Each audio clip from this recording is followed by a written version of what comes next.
Hi everyone, this is me again. I was thinking about this verse that I've mentioned before. I have two verses that I'm thinking about today. Ezekiel 20 verse 6 and Ezekiel 20 verse 15. It talks about the land of milk and honey, and it says that it's the glory of all lands. In both verses it says the land of milk and honey is the glory of all lands. And I wanted to see what that word means, so I checked, because it's saying it's the best of the best, really, of lands. What did indeed? There we go. So let's have a look here. The glory. When you look here, it means sense of prominence, splendor, beautiful, glorious, goodly, pleasant. So if you think about the land of milk and honey, and it says it's these things, does it come to your mind Palestine?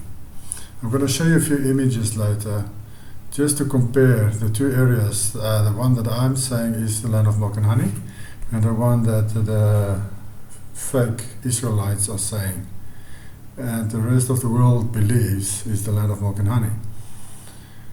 And we can see which one is beautiful, glorious, goodly, and pleasant. Because what it also entails is that weather-wise, it's a pleasant weather. It is green, lush, a lot of rain, it's pleasant weather, there's a lot of greenery, flowers, bees, animals. It's just glorious, it's just beautiful. So let's have a look at, for instance, Kenya. There's two areas that I believe is the land of milk and honey. Canaan is basically Kenya and Uganda. Rwanda is basically three places. Rwanda is so small it can be considered part of Uganda. But I believe it's a bit further down than those two, but those two are the main places that I consider as the land of milk and honey, Canaan, but probably the original area that Moses and Joshua focused on when they crossed the Jordan, the main area that was divided amongst the tribes. I believe it is Kenya, Uganda, Rwanda, maybe a part of Tanzania.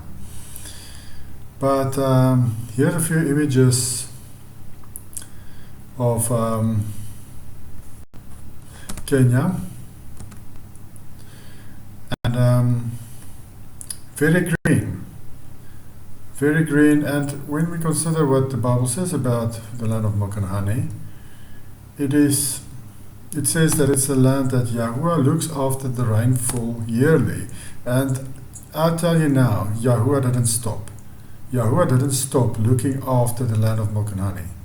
He didn't one day pack up his bags and forgot about his land and let it dry out.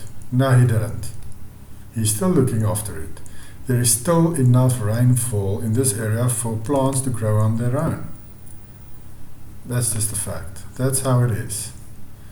See here, how beautiful. Forests in Kenya.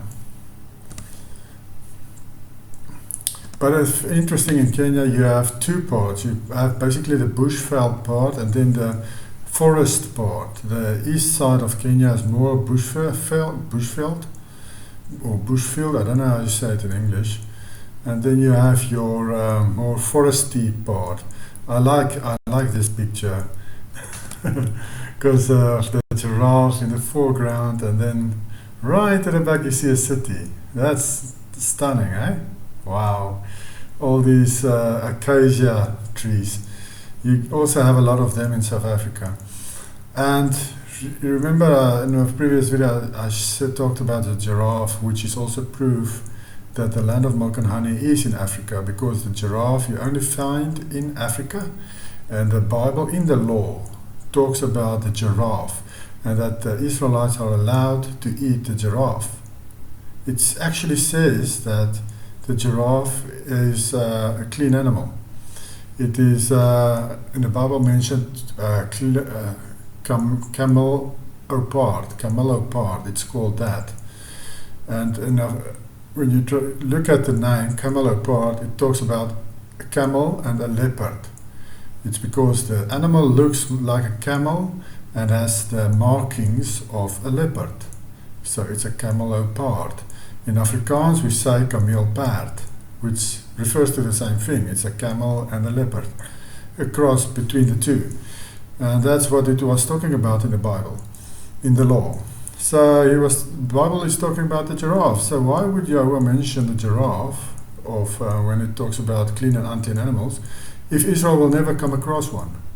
If they were there in Palestine, there were never giraffes in Palestine, why would he mention it? It's because they weren't in Palestine. Israel is in Africa, or the territory of Israel is in Africa. And it's just stunning. It's so green. It's lovely. See there? How stunning is that? It's beautiful. I can consider this to be like a land of milk and honey. And the weather is awesome by the equator, where Kenya and Uganda is. A lot of rainfall. The weather is so good. It's so beautiful. A lot of forests and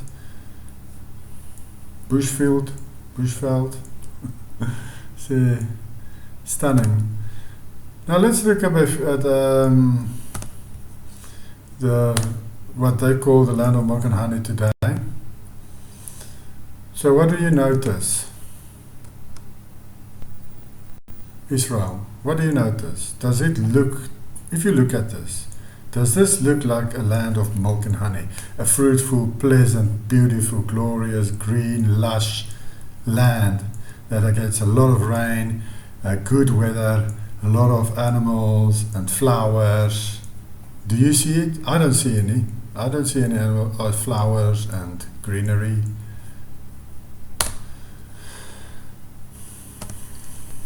Most of these pictures, the majority of these pictures, looks like this.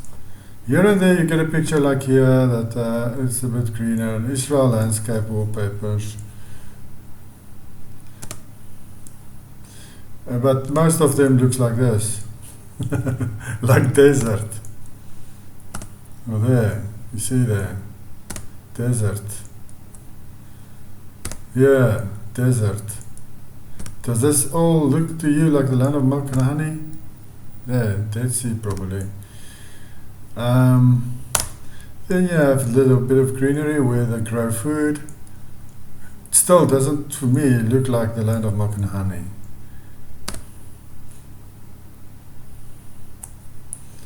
Most of the greenery you see in Israel was created by man. They had to go and plant this stuff. Plant everything to have something.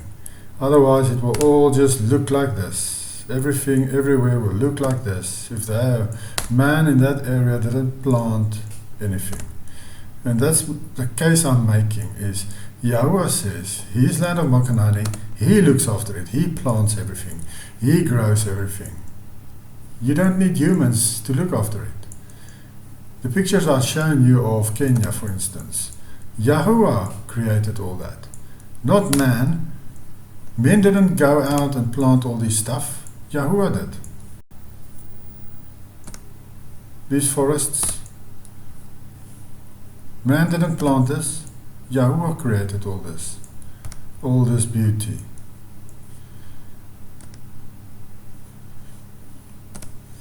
And yes, this was also a lovely picture. See there, wow, wow, wow. I love mountains. This is Mount Kenya. I believe it might be Mount Hermon of the Bible, where the fallen angels came down on to take wives for themselves. I believe this is the mountain. It's next to Mount Ruwenzori, which I believe is Mount Zion. It's both of them are on the equator of Africa.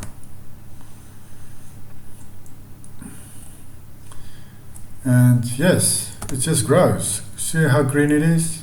Food everywhere, food everywhere. No problems. It's green, you don't have to water. They don't have to water all this. They don't have to. Yahuwah does it. Yahuwah waters all this. But in Israel, when you go to this place to get something green, they have to water it. They have to give it water. Yeah. Otherwise, everything will die. Because their rainfall is 500 millimeters per year. That's not enough. They have to water everything. But in Kenya and Uganda, the waterfall is 1,300 and up. And that's enough for plants to grow on their own. This is some stunning pictures. Here is more bushveld. Like I said, on the east side of Kenya, you get more the bushveld. It's towards Ethiopia, Somalia, which is also dry. And then towards the west side, southwest side, it's more tropical.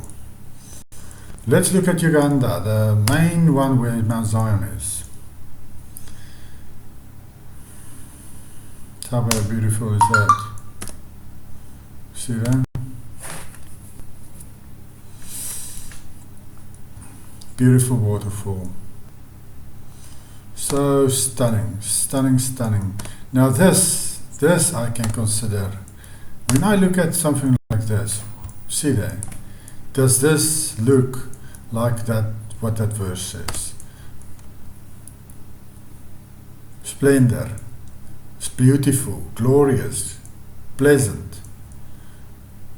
Does that image to you speak of those things? Does this look fruitful? Does this look like a land of milk and honey? A blessed land. This looks to me like a blessed land, a peaceful land. So beautiful, this nature. The weather is great. There's a lot of rainfall there. It's always green. A lot of food. It's just stunning. It's really, really. This is like the glory of all countries, glory of all lands, really. If I look at this, I can agree with that. This can be considered as the glory of all lands, the best of all lands to live. And Yahuwah's land of milk and honey is the best to live, is the most beautiful. And that's why the equator of Africa is so stunning. That's because it's the land of milk and honey. It is the place that Yahuwah looks after. Looking for a few images worthwhile to open. See there, how green is it? It's bananas everywhere, all over the place. There's growing bananas. It's just food everywhere, and water, and it's just really, really stunning. If you compare that to this, to that, to fake Israel. Fake Israel. Hey? You want to tell me this is the land of milk and honey? Are you crazy? You must be crazy to think this is the land of milk and honey. Sand and rocks, the land of sand and rocks. And you have a little bit of greenery certain times of the year, it looks like. But also 80-90% of these photos is of dry places, which tells me it's not the land of milk and honey. Anyways,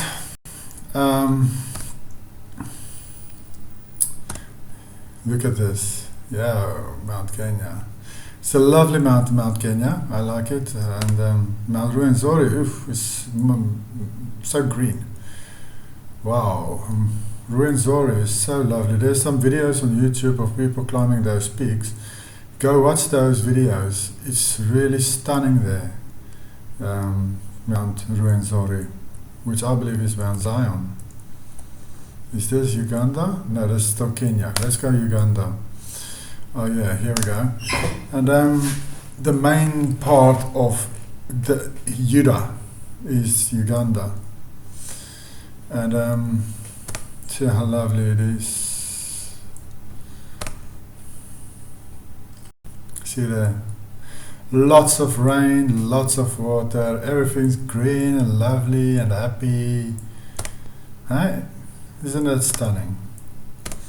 You can click on any photo, it will look like the land of milk and honey. All the photos here in Uganda just looks like a land of milk and honey.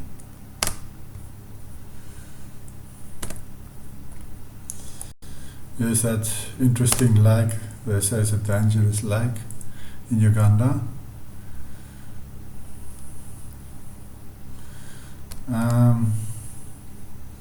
Yes, but this picture, yeah, that's a stunning picture. But all these pictures shows you of the land of milk and honey. Here it is, people, your land of milk and honey. Kenya, Uganda, is Canaan, is the land of Canaan.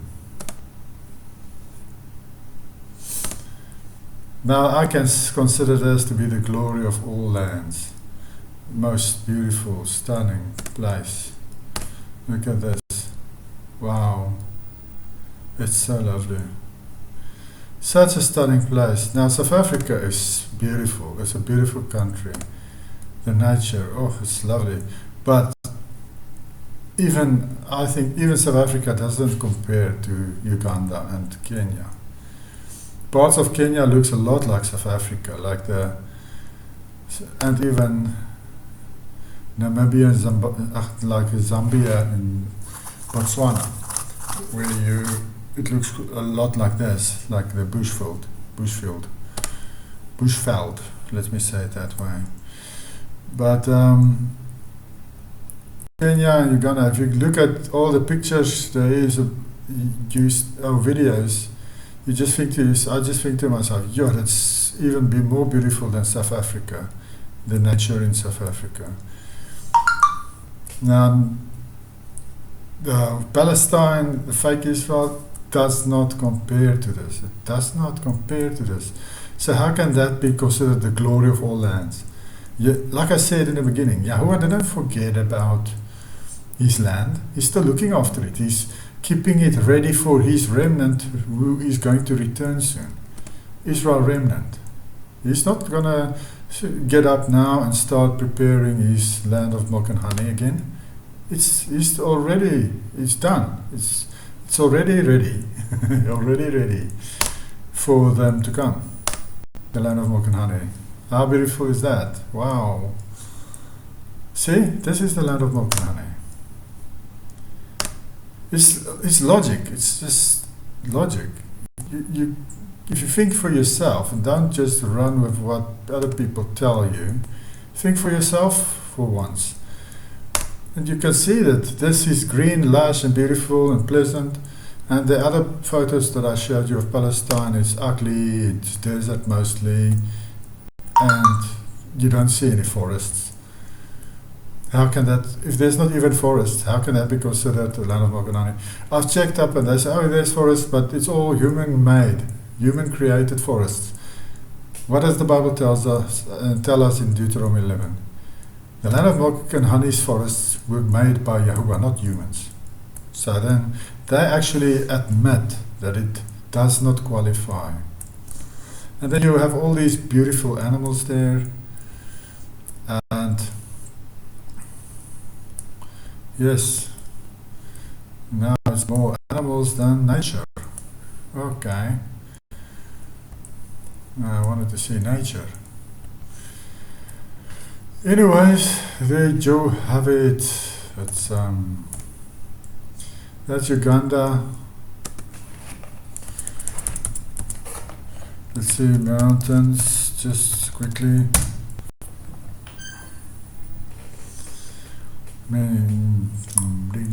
This is also part of Mount Ruwenzori. It looks like a seed. See the Mount Ruwenzori. I know that because I've seen that image in one of the videos on YouTube when the people climb those peaks.